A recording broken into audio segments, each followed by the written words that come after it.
সবাই মধু খেতে চেয়েছিল। একদিন ঘোড়া এসে মজে মৌমাছির চাকের মধ্যে মুখ দিল। মুখ দেওয়ার পরে তার ঘোড়াটার অবস্থা দেখেন। ঘোড়ায় কি দৌড়ে কুল পাচ্ছে না। দৌড় পারতে পারতে সে ঘাবড়িয়ে গেল এবং পরে চিল্লাতে শুরু করলো। এমন সময় একটা লোক এসে ঘোড়াটার অবস্থা দেখে সে অ্যাম্বুলেন্সকে ফোন করে।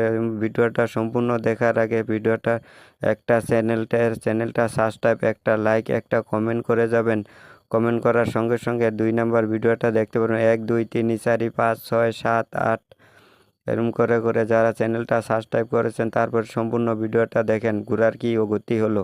ঘোড়া দেখেন ফায়ার ব্রিগেডের লোক এসে ঘোড়াটাকে ভালো করে স্প্রে মেশিন দিয়ে ধুয়ে টুয়ে ঘোড়াটাকে বাঁচালো এবং সমস্ত মৌমাছিগুলো দূর করলো। দূর করার পরে ঘোড়াটা কী ছিল, ঘোড়া আর কি হয়ে গেল, ঘোড়াটার জীবন বাঁচলো। এর জন্য আপনাকে অসংখ্য ধন্যবাদ।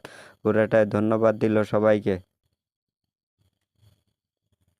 হাই রাইস, তোমরা সবাই চ্যানেলটা সাবস্ক্রাইব করো নতুন নতুন ভিডিও পাওয়ার জন্য। ভিডিওটা সাবস্ক্রাইব এবং লাইক কমেন্ট করলে ভিডিও বানানোর জন্য মোটিভেট হই।